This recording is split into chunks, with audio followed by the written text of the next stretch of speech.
কিন্তু যারা এই মুহূর্তে উপদেষ্টা পরিষদে রয়েছেন তাদের ক্ষমতা এবং অনিয়মের চর্চা আমরা খুব স্পষ্টভাবে লক্ষ্য করছি। বৈষম্যহীন আন্দোলনের মাধ্যমে, বৈষম্যহীন সমাজ গঠনের আন্দোলনের মাধ্যমে যেই দেশটা আমরা এই মুহূর্তে দেখছি বৈষম্যের প্রকট আকার ধারণ করেছে। নতুন একটা লুটেরা রাজনৈতিক শক্তি উত্থান আমরা দেখতে পাচ্ছি নিঃসন্দেহে। বাজারে স্বস্তি নেই, মূল্যস্ফীতির হাহাকার এবং মানুষের জানমালের নিরাপত্তা তো নেই। আইন শৃঙ্খলা পরিস্থিতির অবনতি কি গত 6 মাসে কতটুকু উত্তরণ ঘটানো গেছে সে তো আমরা সবাই জানি।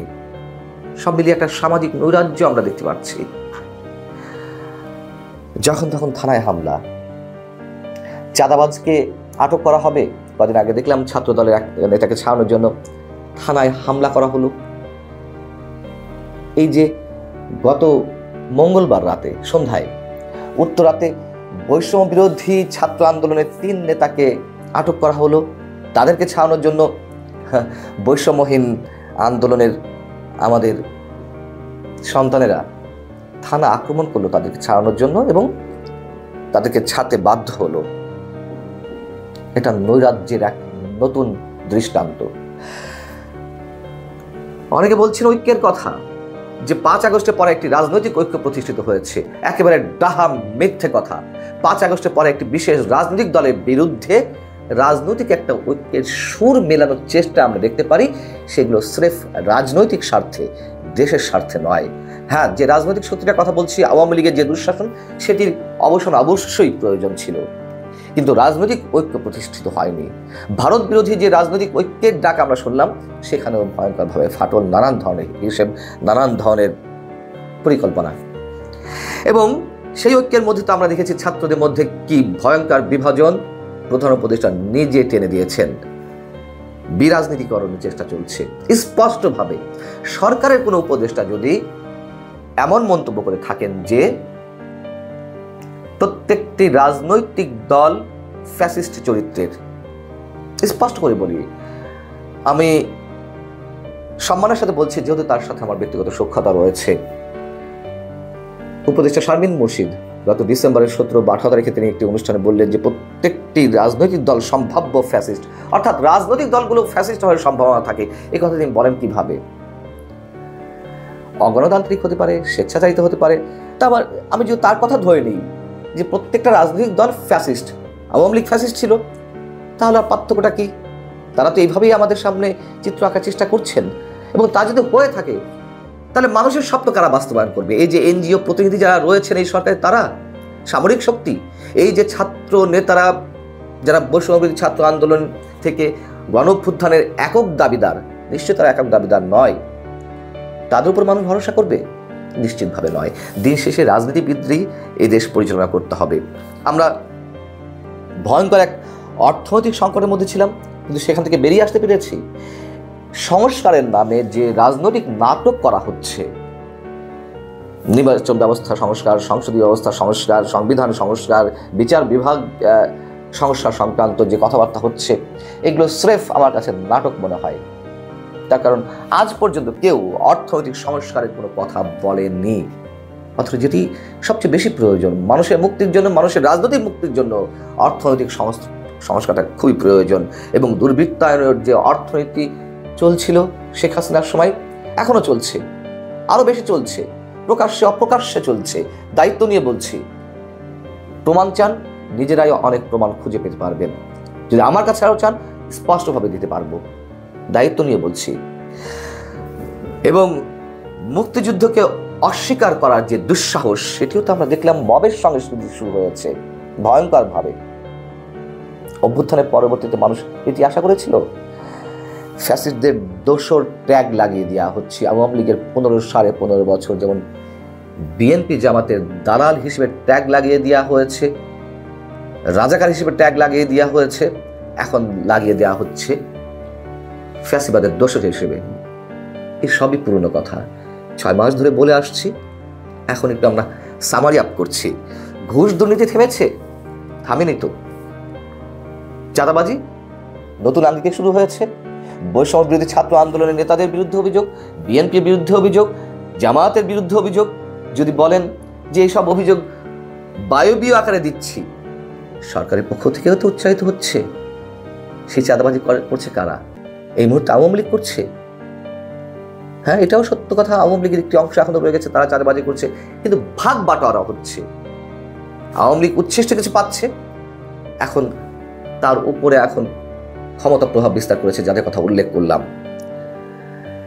দুর্বৃত্তায়িত অর্থনীতির সমস্যা ছাড়া কখনোই রাষ্ট্র রাজনীতির সমস্যা করা সম্ভব নয়। আরো একটি যে ভয়ঙ্কর পরিবর্তন আমরা দেখতে পাচ্ছি, যদিও এটির জন্য আমি শেখ হাসিনাকে দায়ী করি, মৌলবাদী শক্তির বিনাশ করা হয়েছে যে একটা কথা বলে আত্মতুষ্টির ভাব আমরা দেখতাম, সেটি এখন ডালপালা ছড়িয়েছে। ভয়ঙ্করভাবে আমরা একটি কথিত ইসলামী মৌলবাদী গোষ্ঠীর আস্ফালন, উত্থান আমরা দেখতে পাচ্ছি।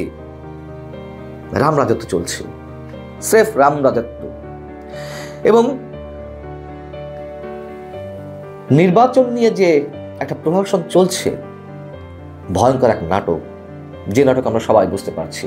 কখনো কখনো রাজনৈতিক দলগুলো প্রকাশ্যে বলছে, কখনো একটু রহস্যে বলছে। নির্বাচনে যে সম্ভাব্য তারিখ ঘোষণা করা হয়েছে চলতি বছরের ডিসেম্বর বা আগামী বছরের জুনে, সেটা কি সরকারের যৌথ কোনো সিদ্ধান্ত? মোলা ঝুলিয়ে রেখেছেন ডক্টর মোহাম্মদ ইউনূস, এবং সেখানেও কেউ কেউ কখনো কখনো সুর নরম করে কথা বলছেন, প্রতিবাদ করছেন, কখনো কখনো বা তারা বা একটু উচ্চ স্বরে কথা বলছেন। এবং সবচেয়ে বড় কথা, হাসিনাকে যারা ফ্যাসিস্ট বলতেন বা বলা হতো, সেই যে ভয়ঙ্কর একটা প্রতিবাদী জায়গা থেকে এই শব্দগুলো উচ্চারণ করা হতো, সেই প্রতিবাদের ভাষা কিন্তু হালকা হয়ে এসেছে। কেন হালকা হয়ে এসেছে? ফ্যাসিস্ট শক্তির মধ্যেই আমরা রয়েছি, নব্য ফ্যাসিবাদের দিকে আমরা যাচ্ছি। অতএব আমি অন্যকে কি বলবো? এবং যারা 5 আগস্টকে গণবিপ্লব বা বিপ্লব বলে অভিহিত করেন, যদি সেটি বিপ্লব হয়ে থাকে, তাদের ভাষাতে আমি মেনে নিতে রাজি আছি বিপ্লব, তবে সেটি প্রতারণার বিপ্লব। এই যে ছাত্রদের পক্ষ থেকে দাবি করা হয় নতুন রাজনৈতিক বন্দোবস্তের কথা বলা হয়েছিল, কি নতুন রাজনৈতিক ব্যবস্থা, কি নতুন রাজনৈতিক বন্দোবস্ত? নতুন রাজনৈতিক বন্দোবস্ত আমরা দেখছি তারা ক্ষমতালোভী হয়ে উঠেছে, তারা এখন ক্ষমতার পার্ট এবং ক্ষমতায় যেতে চায়। যেহেতু রাজনৈতিক দল গঠন করছে, রাজনৈতিক দল গঠন করাতে কোনো আপত্তি ছিল না, যদি কিনা তুমুল বিতর্কের সৃষ্টি না হতো। শুধু বিতর্ক নয়, তার দৃষ্টান্ত তো আমরা দেখেছি কিভাবে সরকারি পৃষ্ঠপোষকতায় নতুন একটি রাজনৈতিক দলের উত্থান ঘটতে চলেছে। মুক্তিযুদ্ধের চেতনাকে দুমড়ে মুছে দেওয়া হবে, মুক্তিযুদ্ধের চেতনা ম্লান করে দেওয়া হবে, এমন কোনো আশ্বাস কি 5 আগস্ট আগে দেওয়া হয়েছিল?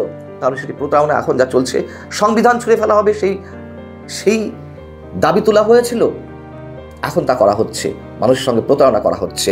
ভারতের দাসত্ব থেকে আমরা মুক্তি চেয়েছিলাম, এটি চরম বাস্তবতা। তাই বলে এই নয় যে ভারতের দাসত্ব থেকে মুক্ত হয়ে আমরা পাকিস্তানের দাসত্ব করব।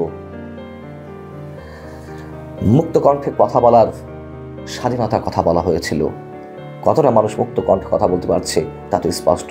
সবাই কি যেমন ইচ্ছে বলতে পারেন? আমাকে অনেকে বলেন যে এই কথাগুলো বলার সময় যে আপনি তো বলছেন, এই কথাগুলো আমরা শেখ হাসিনার সময় অনেক ঝুঁকি নিয়ে বলছি, এখনো ঝুঁকি নিয়ে বলতে হচ্ছে আমাদেরকে। যাচ্ছে না গণমাধ্যম থেকে হুমকি ধামকিতে চাকরি, হচ্ছে না সেলফ সেন্সরশিপ গণমাধ্যমে। পরিবর্তনটা কি হয়েছে? কিছুই না।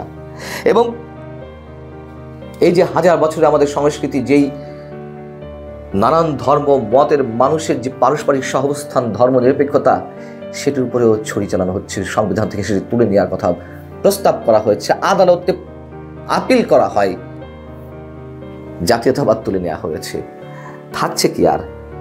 ছাত্রলীগের হেলমেট বাহিনী যা করতো তার চেয়ে কি আলাদা কিছু আছে? এখন যেখানে সেখানে যা কিছু হচ্ছে, বৈষম্যবিরোধী ছাত্র আন্দোলনের গুটি কয়েক নেতার ইশারায়, হুঙ্কারে, হুঁশিয়ারিত হচ্ছে। পরিবর্তনটা কি এসেছে? প্রতারণা হয়েছে, নিশ্চিতভাবে প্রতারণার বিপ্লব, যদি বিপ্লব শব্দটা আমরা উচ্চারণ করতে চাই। এবং সবশেষে ব্যক্তিগত একটা কথা বলি, শেখ হাসিনার সময় যখন কথা বলেছি অনেকে সতর্ক করে দিয়েছেন, তারপরে বলেছি অনেক ঝুঁকি নিয়ে, এখনো বলতে হচ্ছে এটাই বাস্তবতা, এখনো ঠিক ওরকমটাই সতর্ক করে দিচ্ছেন। অনেকে বলছেন অবস্থা আরো ভয়ঙ্কর, আপনারাই বিবেচনা করবেন। আমি যা বলেছি, আমি যা কয়েকটি পয়েন্ট ধরে তুলে আনলাম, এটি একান্তই আমার বিশ্লেষণ। একমত আপনারা হতেও পারেন, নাও হতে পারেন। বললাম তো শুধরে দিবেন।